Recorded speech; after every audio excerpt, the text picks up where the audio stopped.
Hello दोस्तों, आपका स्वागत है हैशटैग सक्सेस विद दीपक में। आज जो हम टॉपिक लेके आ रहे हैं इंट्रा एम्ब्रियोनिक मेसोडर्म, ये हमने mainly third week of development में पढ़ा था, बट उसमें विस्तार में नहीं पढ़ा था। यहाँ पे हम विस्तार में पढ़ेंगे। थर्ड वीक ऑफ डेवलपमेंट देखना है तो आप नीचे डिस्क्रिप्शन बॉक्स में जाके लिंक में देख सकते हैं। अगर आपको वीडियो पसंद आए तो लाइक और सब्सक्राइब करना ना भूलें। इंट्रा एम्ब्रियोनिक मेसोडर्म टर्म से ही देखिए क्या लगता है। इंट्रा एम्ब्रियोनिक मेसोडर्म, एम्ब्रायो के अंदर पाए जाने वाला मेसोडर्म को कहते हैं इंट्रा एम्ब्रियोनिक मेसोडर्म। मेनली हमारा एम्ब्रायो में दो तरह के मेसोडर्म होते हैं। इंट्रा एम्ब्रियोनिक मेसोडर्म जो एम्ब्रायो के अंदर होता है, एक्स्ट्रा एम्ब्रियोनिक मेसोडर्म जो एम्ब्रायो से बाहर डेवलप्ड होता है। ठीक है, यहाँ तक तो समझ गए। थर्ड वीक में और क्या हुआ था, bilaminar germ disc trilaminar germ disc में कन्वर्ट हुआ था।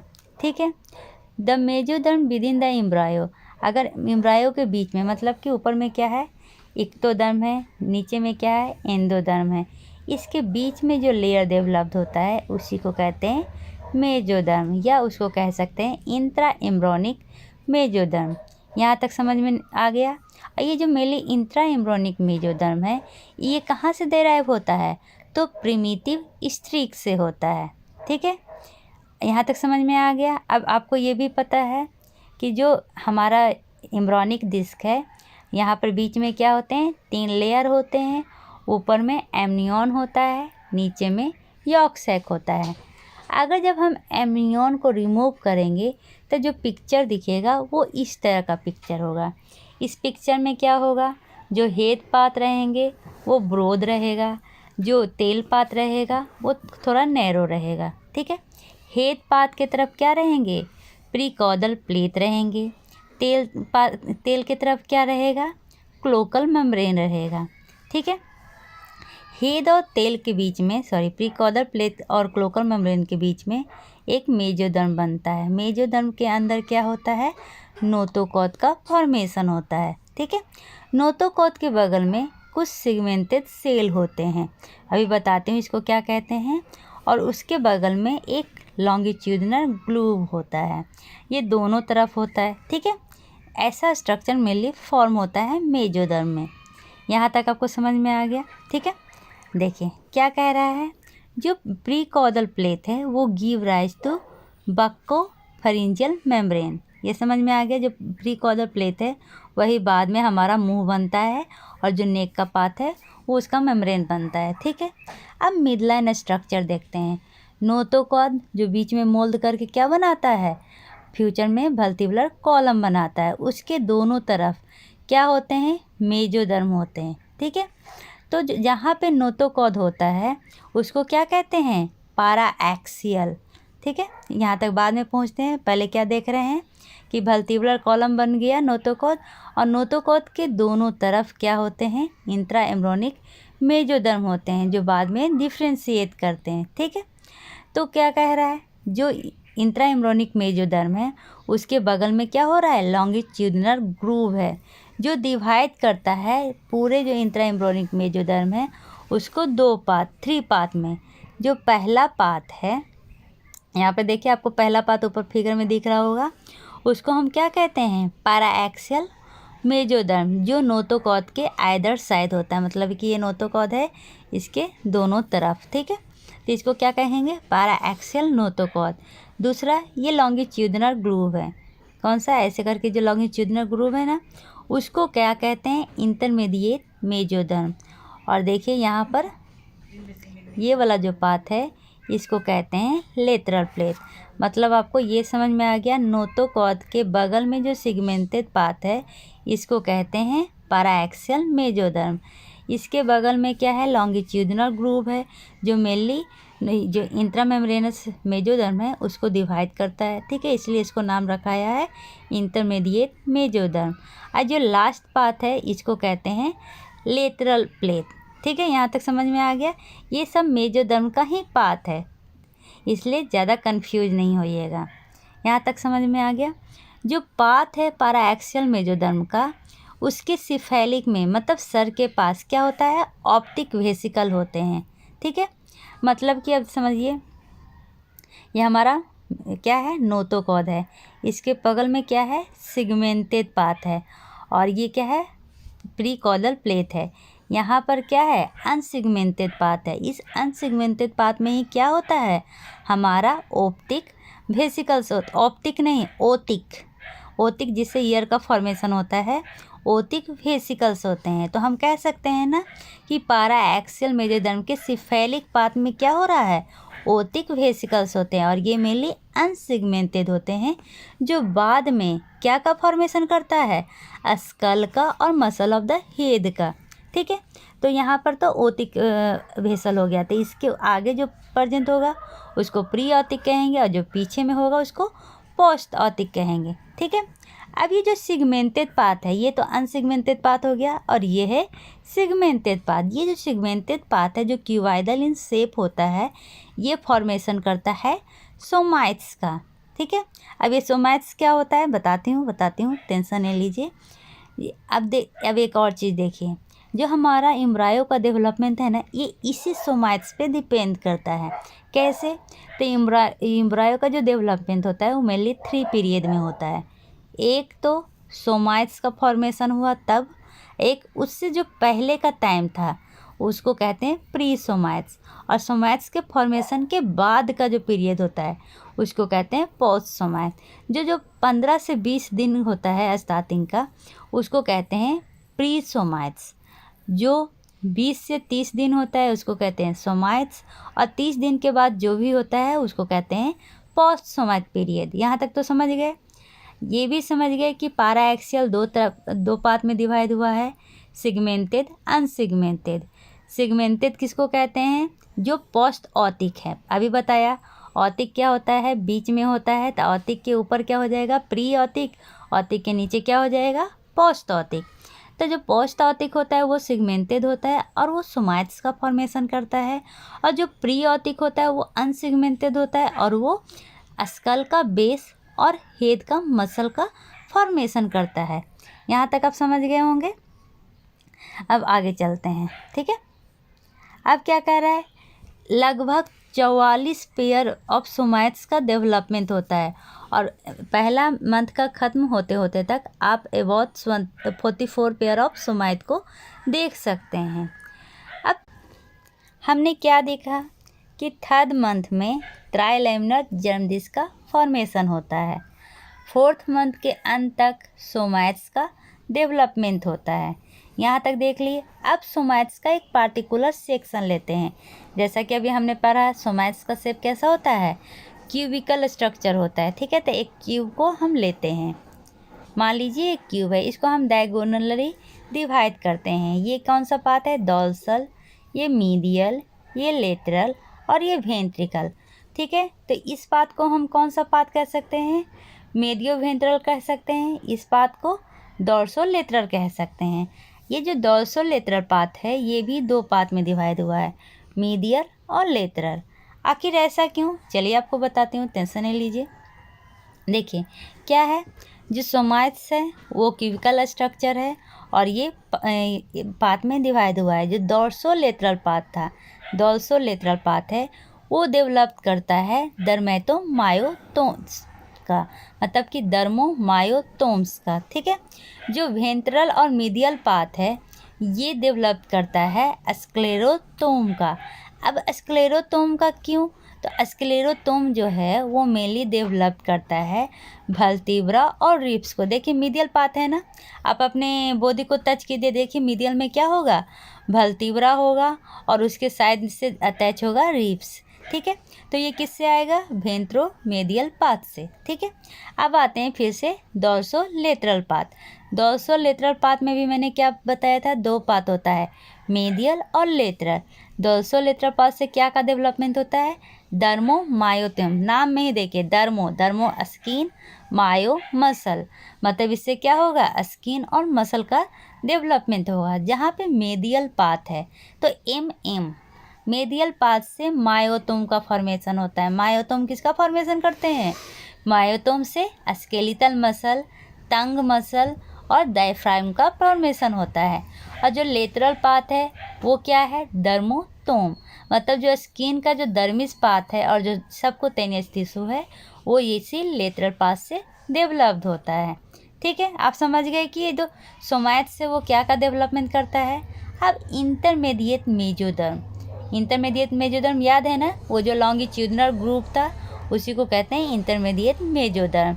वो मेनली क्या करता है ना, वो हमारे जो भाई पैराएक्सियल प्लेट है और जो लेटरल प्लेट है उसको कनेक्ट करता है। और ये मेनली गिव राइज करता है दो स्ट्रक्चर को, किडनी और ग्रेनेल्स।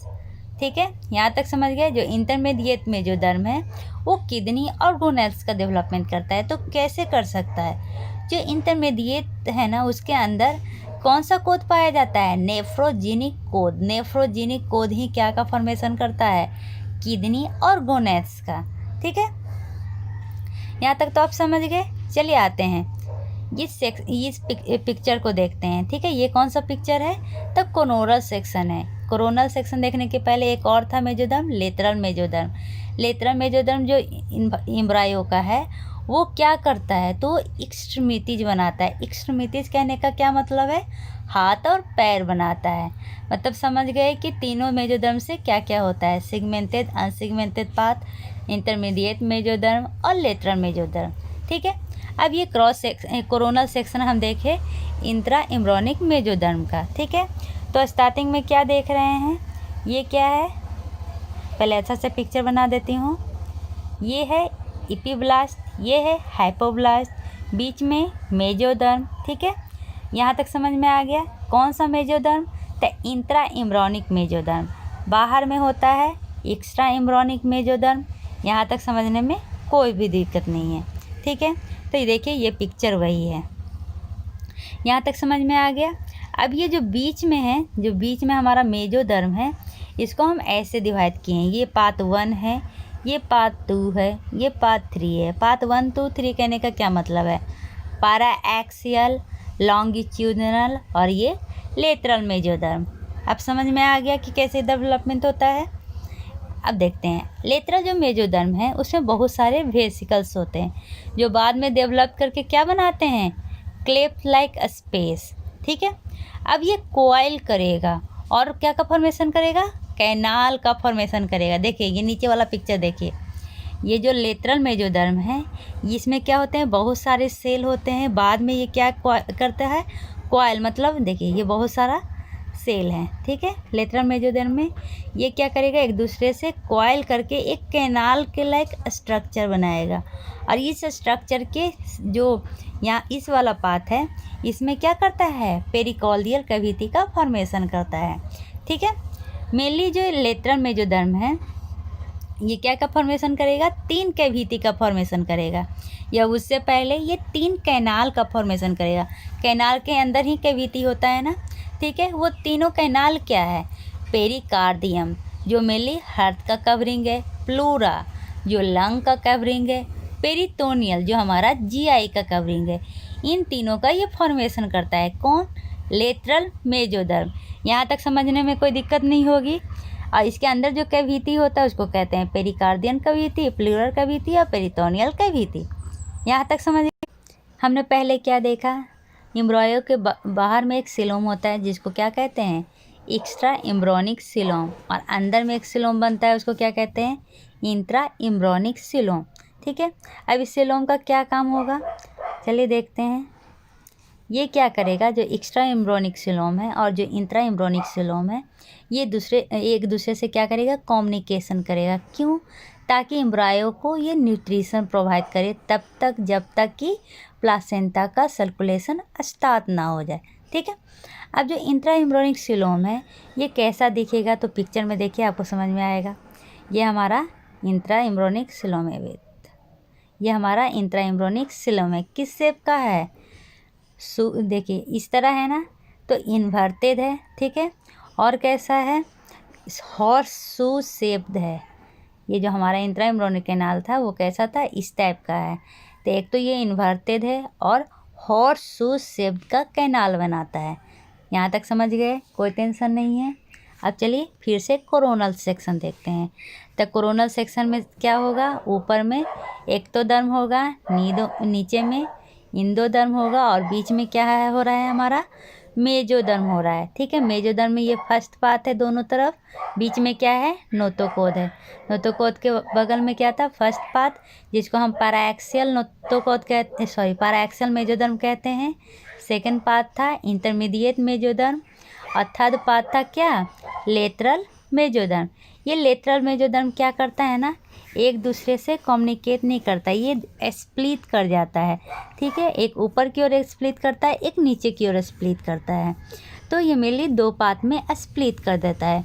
जो part closer to the ectoderm होता है उसको कहते हैं somatic pleuric intra embryonic mesoderm, और जो पार्ट क्लोजर होगा किसके तरफ एंडोडर्म के तरफ उसको कहेंगे स्प्लैक्नो प्लूरिक इंट्रा एम्ब्रोनिक मेजोडर्म। ठीक है, समझ में आ गया। मतलब कि कह सकते हैं कि यॉर्क सैक के तरफ जो मेजोडर्म होता है उसको क्या कहते हैं स्प्लैक्निक प्लूरिक, और जो ऊपर एमनियोन के तरफ होता है उसको कह सकते हैं सोमैटिक प्लूरिक। ठीक है, यहाँ तक समझ गए। अब क्या कह रहा है, जो इंट्रा एम्ब्रोनिक मेजोडर्म है ये 3 कैविटी का मेनली गिव राइज करता है। अभी पढ़े थे पेरिकॉर्डियल कैविटी, प्लूरल कैविटी और पेरिटोनियल कैविटी।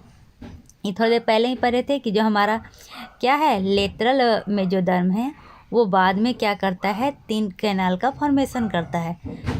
कौन कौन सा canal, pericardial canal, pleural canal और पेरिटोनियल कैनाल। और जो इंट्रामेम्ब्रेन मेजोडर्म है वो कैविटी का फॉर्मेशन करता है, पेरिकार्डियल कैविटी, प्लूरल कैविटी और पेरिटोनियल कैविटी।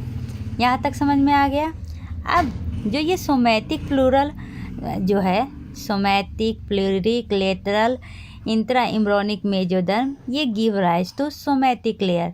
जैसा कि हमें पता है कहीं पर जैसे कि पेरिकार्डियल मेम्ब्रेन है तो उसका 2 लेयर होगा, अंदर वाले लेयर को पेराइटल लेयर कहेंगे, बाहर वाला को विसरल कहेंगे। जो विसरल लेयर है उसका फॉर्मेशन होता है स्प्लैक्नो प्लूरिक से, और जो ये बाहर वाला जो अंदर वाला लेयर है उसका फॉर्मेशन करता है somatic pleuric lateral intra embryonic mesoderm. यहाँ तक समझ में आ गया। अब क्या है, ये जो स्प्लैक्नो प्लूरिक लेटरल इंट्रा एम्ब्रोनिक मेजोडर्म है ये ही हमारा मैस्कुलेशन और कनेक्टिव टिश्यू का फॉर्मेशन करता है। यहाँ तक समझने में कोई प्रॉब्लम नहीं है। अब क्या है, जहाँ पर ये कैविटी नहीं प्रेजेंट होता है, ठीक है, उसको क्या कहते हैं, तो याद कीजिए पहला में थर्ड वीक में बताए थे, अगर सिफेलिक तरफ है तो उसको कहेंगे बकोफेरिंजियल मेम्ब्रेन, और अगर कॉडल तरफ है तो उसको कहेंगे क्लोकल मेम्ब्रेन, जहाँ पे मेजोडर्म मेनली प्रेजेंट नहीं होता है।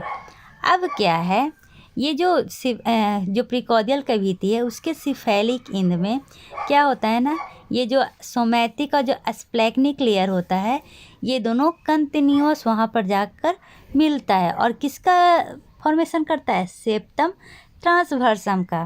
ठीक है, तो जैसा कि समझ लीजिए कि ये क्या है, अभी उल्टा हमारे अनुसार पिक्चर बना रही हूँ, ये है पैराएक्सियल। ठीक है, पैराएक्सियल के ऊपर क्या था लॉन्गिट्यूडनल। अब ये लेटरल है, लेटरल में यहाँ पर क्या आ रहा है सोमैटिक आ रहा है, और इधर से क्या आ रहा है स्प्लैक्निक आ रहा है, और यहाँ पर एक लेयर बना रहा है। ठीक है, इस लेयर को क्या कहते हैं, इसको कहते हैं सेप्टम ट्रांसवर्सम। ये मेनली प्रीकॉर्डियल के ऊपर बनता है। तो आप ऐसा कह सकते हैं ना, पहले ये सेप्टम ट्रांसवर्सम का काम क्या है, तो ये सेप्टम ट्रांसवर्सम ही डायफ्राम का फॉर्मेशन करता है। तो आप ऐसा कह सकते हैं ये तो हर्ट के ऊपर है, ऐसा तो मेनली नहीं होता है, ये मेनली अभी डेवलपमेंट हो रहा है। इसके बाद एम्ब्रोनिक फोल्ड होता है, एम्ब्रोनिक फोल्ड होने के बाद ये जो एम्ब्रोनिक फोल्ड होगा इस तरह से होगा, जो पार्ट ऊपर पाया जाता है वो नीचे आ जाएगा, मतलब कि हर्ट ऊपर चला जाएगा और डायफ्राम नीचे आ जाएंगे। ये जो हमारा हर्ट है ये स्टार्टिंग में हमारे मौत के भी ऊपर पाया जाता है, तो रियलिटी में ऐसा होता है नहीं, रियलिटी में हर्ट मौत के नीचे पाया जाता है। तो ये जो एम्ब्रोनिक फोल्डिंग होगा ना, इसमें जो ऊपर पाया जा रहा है वो नीचे आ जाएगा। ठीक है, क्योंकि एम्ब्रोनिक फोल्डिंग इस तरह से होता है। तो हमारा मौत ऊपर चला जाएगा, मौत के नीचे हर्ट और हर्ट के नीचे ये हमारा डायफ्राम। समझ में आ गया। तो यही मेनली चेंजेस हम देखते हैं इंट्रा एम्ब्रियोनिक मेसोडर्म में। आशा है आपको इंट्रा एम्ब्रियोनिक मेसोडर्म समझ में आ गया होगा। अगर आ गया तो लाइक और सब्सक्राइब करना ना भूलें। धन्यवाद।